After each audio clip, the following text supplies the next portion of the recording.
হৃদরোগ, পঙ্গু বা নিউরোসায়েন্স বিশেষায়িত হাসপাতালগুলোর চাহিদার তুঙ্গে সংকটাপন্ন রোগীদের সারা দেশ থেকে পাঠানো হয় এসব হাসপাতালে। তবে চরম অব্যবস্থাপনার কারণে চিকিৎসা পেতে রোগী ও স্বজনদের পাড়ি দিতে হয় ভোগান্তির দীর্ঘ পথ।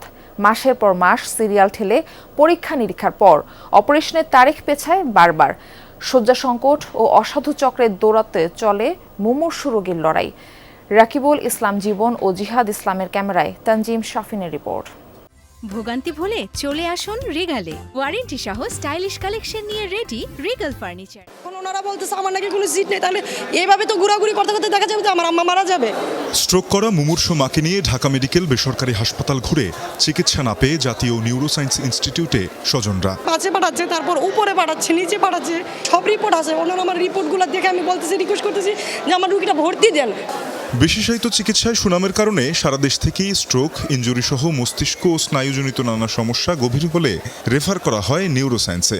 তবে সেখানে প্রতিদিন 450 রোগীর ভর্তির প্রয়োজন থাকলেও সুযোগ পান মাত্র 30 থেকে 35 জন। ফলে বেডের অপেক্ষায় থাকতে হয় মাসের পর মাস। জরুরি অপারেশন দরকার হলেও অপেক্ষা শেষ হয় না। সিট খালি নাই, এমন করে আসি খালি কয় যে সিট খালি নাই। সিরিয়ালও দেয় নাই, সিরিয়াল ওয়াইজ রাখছে কিন্তু তাদের নাকি লোক নেই। সকাল 8টার সময় আইসি, আর এখন মতবেন বইতে বইতে আমার গনাই শেষ।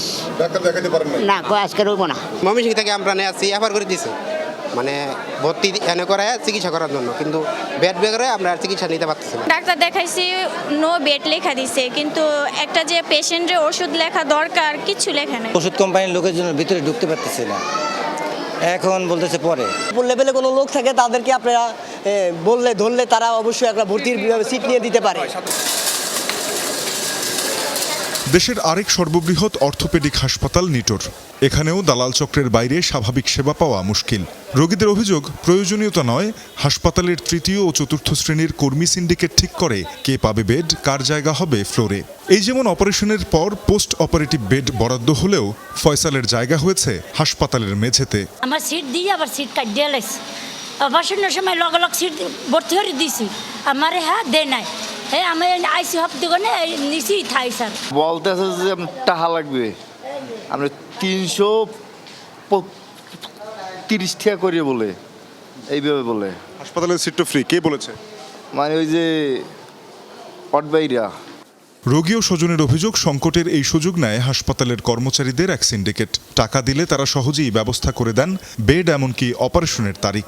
এই দুইটা আজকে সকাল থেকে পাকা, ওইটা কালকে থেকেই পাকা। এই ওয়ার্ডে এমন 3টি বেড ফাঁকা পড়ে থাকলেও আমরা নিচেই দেখেছি অপারেশনের পর রোগীর জায়গা হয়েছে ফ্লোরে, যেখানে থেকে যায় ইনফেকশনের উচ্চ ঝুঁকি। পাশাপাশি ডাক্তারদের নিয়মিত ভিজিট থেকেও বঞ্চিত হচ্ছেন রোগীরা। ড্রেসিং করলেই টাকা চাই, 500, কেউ 200, কেউ 300, গরিব মানুষ যারাই 600। সকাল 10টার কথা বলছে, আমি দুপুর 2টা পর্যন্ত বসায় রাখছি, আমি রোগী ওই অবস্থায় আমার দাঁড় করায় রাখছি। ওরা ওই লোকেরা ধরছি পর আমার বলছে যে আপনারা 4-5টা ইঞ্জেকশন আমি নিয়ে দেবো। আমার তো 4-5টা ইঞ্জেকশনের দরকার নাই, 100 লোক না পাইলে আমি দিয়ে কি করবো? আমি কি রোগীর চিকিৎসা করাই দিছি না? দুপুরে ডাক্তার এসে আমাকে জানাইছে আপনার সিরিয়াল চেঞ্জ হয়ে গেছে, আবার শনিবারে। 19 দিন ধরে আমরা টানা দাও, কিন্তু অপারেশন হচ্ছে না। না না অপারেশন ডেট কাল ভাত চাইতেছে, শনিবারে কইছে আজকে করবো, আজকে করছে, আবার সামনে শনিবারে করবো, 3 ডেট দিয়ে লাইছে। যদিও দুই হাসপাতালের কর্তৃপক্ষের দাবি, বেড সংকট মেটানো গেলে ভোগান্তি কমবে রোগীর। 400 থেকে 450 রোগী প্রতিদিন ভর্তির যোগ্য রোগী এখানে থাকে সব সময়। আমরা প্রতিদিন হয়তো সর্বোচ্চ 25 বা 30 জন রোগীকে আমরা ভর্তি দিতে পারি। 20 কোটি জনগণের এই দেশে আপনার এরকম 10টা যদি নিউরোসায়েন্স হসপিটাল করা হয় তাহলে কিন্তু রোগীর লোড কমবে না। সুতরাং দরকার আপনার এক্সিস্টিং যে হসপিটালগুলো আছে সেখানেই কিন্তু আপনার এই নিউরোলজিক্যাল সার্ভিসটা ইমপ্রুভ করা এবং রেফারেল সিস্টেম করা। পাশেই জাতীয় হৃদরোগ ইনস্টিটিউট, যেন অসাধু চক্রের বড় আখড়া। ক্যামেরা দেখেই পালানোর চেষ্টা একজনের। এরা করে কি ঢোকার আগে কাগজটা দেখলেই দালাল 4-5টা ধইরা ওই রাস্তার ওপার লই যায়। ওরা টানাটানি করতেছে যে আসেন, ঠিক আছে। আমি বললাম কোথায় আসবো, আমি ডাক্তার দেখাবো। আপনি আমার সাথে আছেন, ডাক্তার আমার লোক। নিয়ম বহির্ভূত টাকা দিয়ে সিট পাবার পরও রোগীর মুক্তি নেই অব্যবস্থাপনা থেকে। ব্যবহারের উপায় নেই বরাদ্দ ক্যাবিনেট, ছাড়পোকার কামড়ে তটস্থ রোগীরা। খাবার রাখি মানে তেলাপোকা ওঠে, ছাড়পোকা, বাথরুমের মুড়ি দিয়ে ছাড়পোকা, তেলাপোকা, সিটকেনি নাই, সব জায়গায় ছাড়পোকা উঠে গেছে।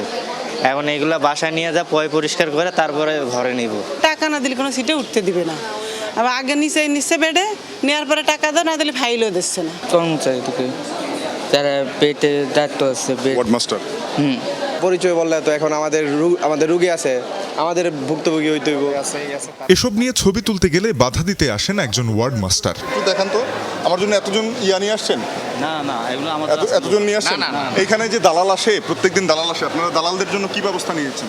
আমার ক্যামেরায় দালালদের অনেক ছবি আছে। আমি দালাল তারা করছি, আপনারা কি করছেন? দালালদের ব্যাপারে আমাদের এখানে তো দালাল আছে। হাসপাতালটির উপপরিচালক জানান, কর্মবিরতি, ধর্মঘটের ভয়ে অসাধু কর্মচারীদের বিরুদ্ধে ব্যবস্থা নেওয়া দায়। চুক্তিভিত্তিক নিয়োগেও রয়েছে তৃতীয় পক্ষের স্বার্থ। ধরেন আমার ওই হাসপাতালে যারা ক্লিনার আছে, এই ক্লিনাররা যদি বলে যে আমরা আজকে একটা শিফট বন্ধ করে থাকবো, আসবো না, এক শিফটে কাজ করবো না, একে সবাই, তাহলে ওয়ার্ডে ঢোকা যাবে?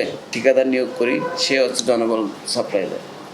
তো এই যে থার্ড পার্টি যে একজন দিল মধ্যবর্তী একটা মিডিয়া, এই মধ্যবর্তী মিডিয়া তো এর তো খারাপ ইম্প্যাক্ট আছে।